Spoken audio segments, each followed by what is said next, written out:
Welcome to part 67 of Final Fantasy VIII.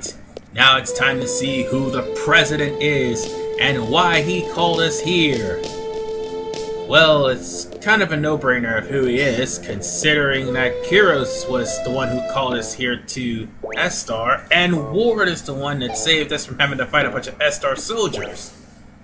Yep, the president is Laguna. Hawaiian shirt and all. That's right, Esthar has suffered a leg cramp for 17 years. Jesus Christ. But, whatever the case, Laguna has called us here for a reason, so we might as well hear him out. Now then, seeing as how this is a big bombshell, Laguna actually rose to power after he helped the revolution out Sorceress Adele. So, since he's president, he has full control of Esthar.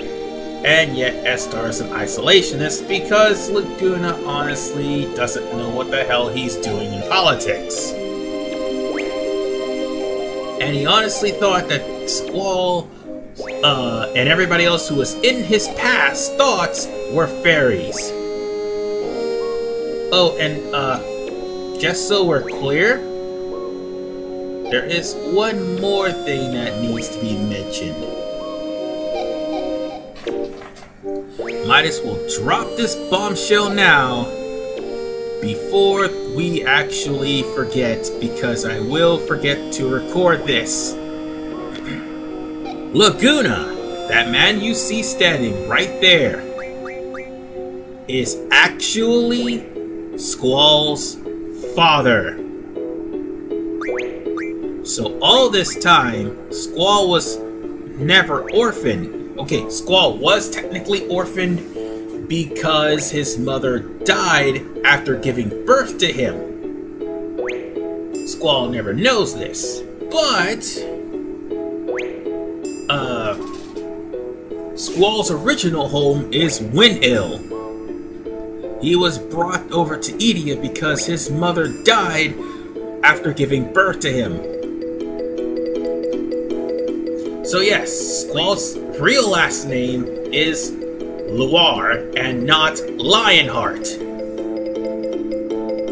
So there's that. He married Rain, and Rain actually passed away before he could get out of Esthar to see how she's doing.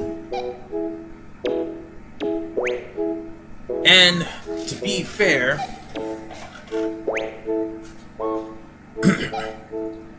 Laguna actually had a just reason to go out and get Elone.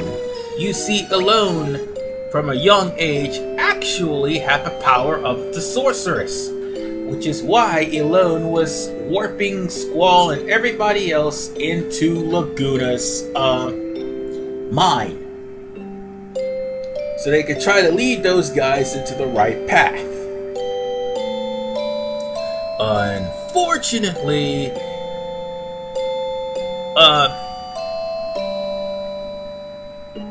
the thing is, how should I put this? Adele can't really alter the memories of anybody unless she's met them first, which of course is why she's able to alter the memories of Squall, Quistis, Selphie, Zell, and Irvin. And the only reason why she's able to throw Renoa in there is because of the fact that, how should I put it, Renoa was actually on the ship. Well, she couldn't put Renoa in after certain other times, but still. The point is,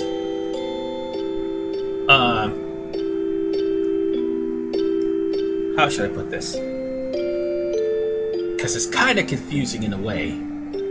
The point is, Elone is a sorceress. Well, she's sort of a good sorceress, and she's trying to fix time to prevent Ultimecia from actually possessing Idia. That's what the whole point of her doing this was. But also at the same time, she was trying to prevent Rain from dying. However, she couldn't actually go any further into the past because it was slowly but surely going into the future. And then, of course, she got kidnapped. Oh, but there's more to this than meets the eye, that is.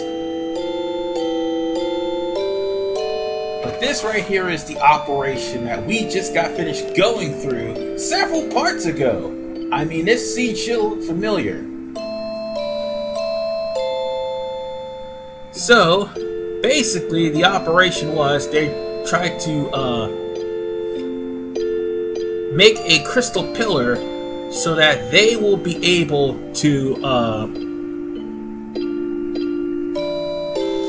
seal Sorceress Adele and throw her into the pillar, which would be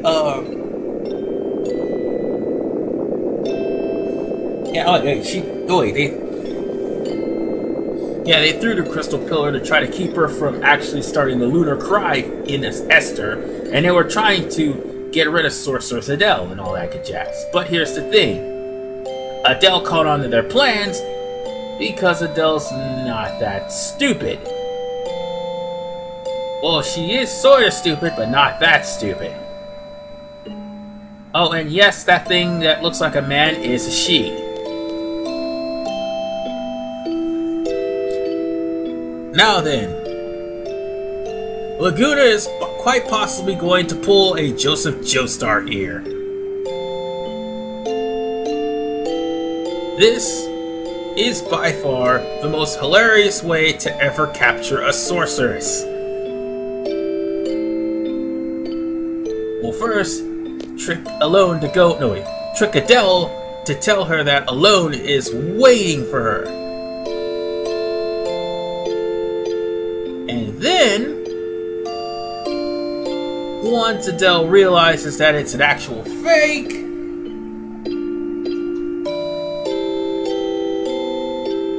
Laguna easily just pushes her in and just starts the cryogenic process.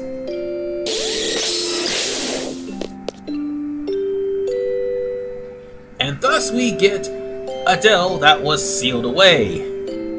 Until, that is, Renoa broke her free. Yeah, she was really stupid for allowing someone like Laguna, a complete and total idiot, to actually seal her away. Seriously, that person looked like a guy, but yes, that is a girl.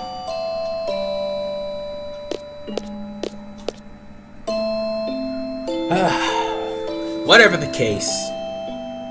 Now they're back at square one thanks to Renoa, and now we're gonna have to actually destroy Adele this time. But Laguna has a very convoluted plan to stop Ultimecia once and for all. Although we'll have to wait a while for that to actually happen, due to the fact that we have, how shall I put it, other things to do. Oh, and by the way, there were 3 different Ragnaroks that sent Adele's seal into space. And yeah, Laguna was the idiot that started the whole idea of shooting sorceresses into space after freezing them in carbonite. Yeah, he's the one who did that. And to make things even worse, he was the guy aboard the shuttle trying to check and see if the seal is actually still stable. That's right, we already ran into Laguna several parts ago. So, yeah. Really messed up there. And to make things worse,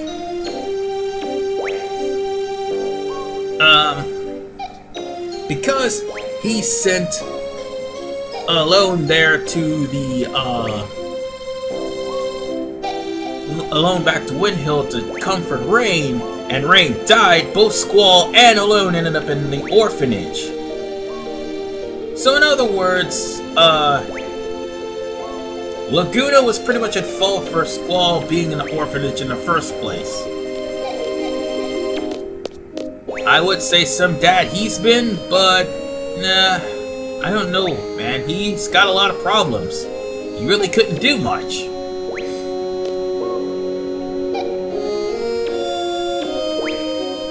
Now we just go on ahead and ask for,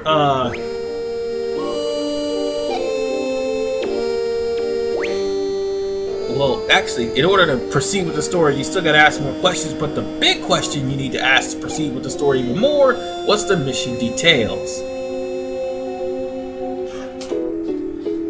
And also, one other thing that needs to be noted, Esthar kidnapped Alone for their own selfish purposes, and that was so that Adele can transfer her body, or should I say her powers, to Alone should anything happen to Adele.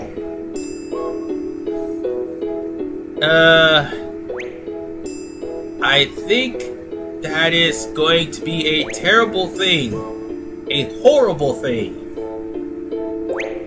Somebody ever... Oh, sorry about that. I just scratched my ear here. Somebody ever receiving Adele's powers, or Adele's personality with that matter. All these passing of the powers things, it made me realize just how dangerous sorceresses are in this particular game. And needless to say, the opening song of Final Fantasy VIII, no, the one before the one after the game starts, at the very beginning, pretty much was summoning sorceresses. So therefore, that right in and of itself should have been a clue as to what would have happened to Noah later on in the game.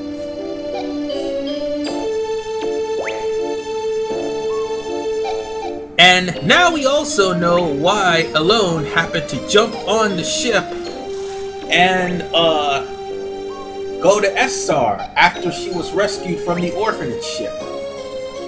The reason for that is she knew that Laguna was the president, and she wanted to see him again. That's why she quickly went with the Esthar troops.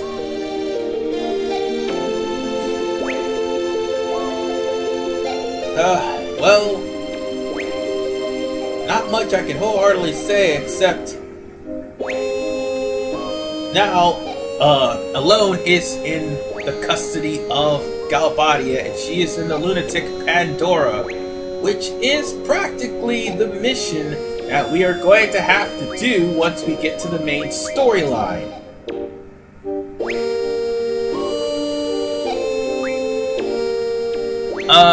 So yeah.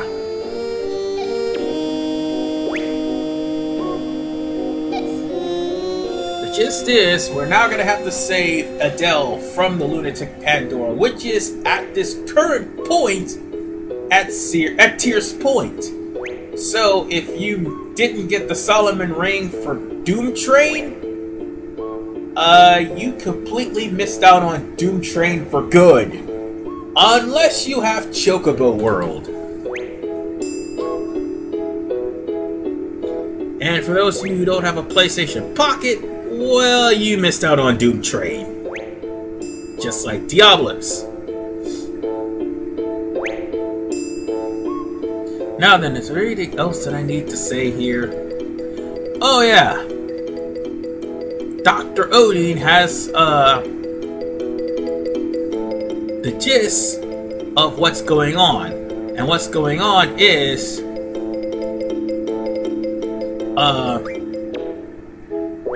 Ultimecia pretty much sent her soul from the distant future back into the present so she can possess somebody with enough power to start a time compression. As in, she's planning on squeezing the future, the present, and the past together in one big smorgasbord, which could cause a time paradox and destroy everything save for her. Yeah, that sounds confusing, but that is practically genocide in my book. Now that I think about it, have I not played a Final Fantasy that genocide is not the ultimate goal of the bad guy? Let's see. Chaos, genocide. The Emperor Ultimecia, genocide. Cloud of Darkness, genocide. Zeramus, genocide. X-Death, genocide. Kafka, he already committed genocide at the first act of the game. Let's see, Sephiroth, genocide. Now this bitch, genocide. Kuja, genocide. Seymour, genocide. Even though Yu Yevon is the main villain, Seymour was practically genocide. I don't care about 11. Let's see. VIII was not into... Well, VIII technically was going to commit genocide by fighting over Rabanastre, but that was one city compared to the entire world. Let's see. 13, genocide. 13-2, genocide. Lightning's Return, genocide. Just about every single Final Fantasy game is nothing but genocide.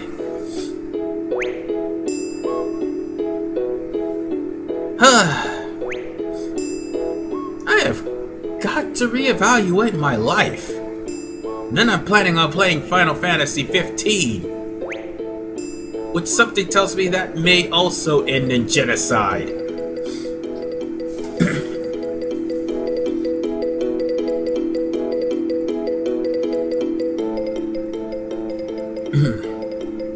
And sorry if I spoiled most of the games, but practically I just gave you the gist.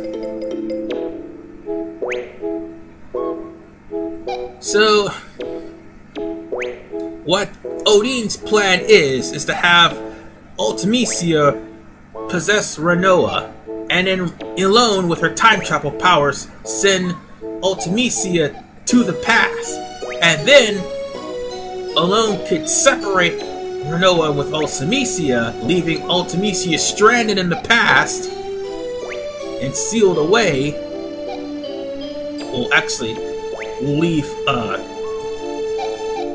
Rinoa cut off from the past, as well as Ultimecia, which sends both of them to their rightful times, and all the terrible deeds that has happened thus far will not happen again. There's just one small little problem.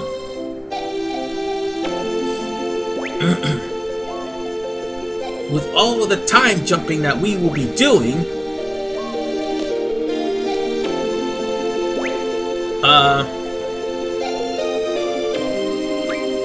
yeah, with all the time jumping that they're doing practically, that should damage the time lines dramatically.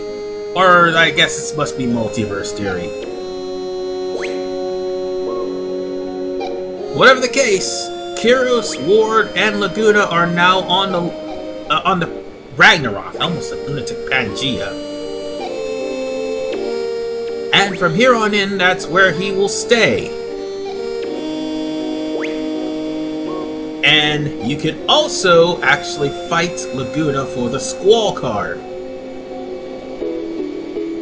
in Triple Triad. To that I say, no, no, no, and hell no.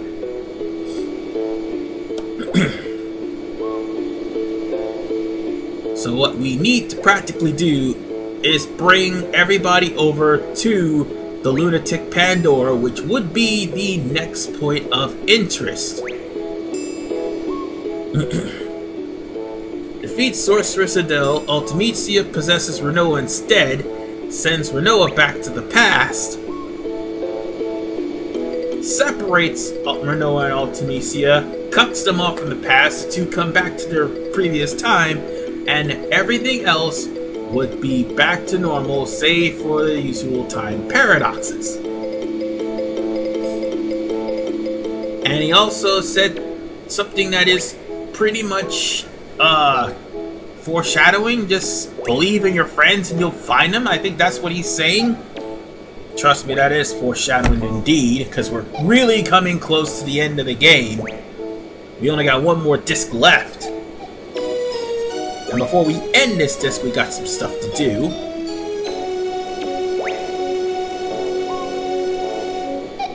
He pretty much round out everything, saying that this mission is all about love and friendship.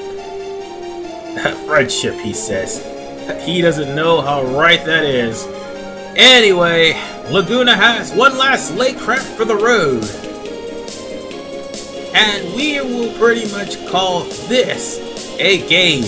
In the next episode, I have one little surprise for you guys. Something that has been kicking me in the ass all this time. And that is the fact that I didn't get a certain GF earlier back in Disc 1. Oh, we'll be fighting that GF in the next part. See you guys next time. I finally got it too.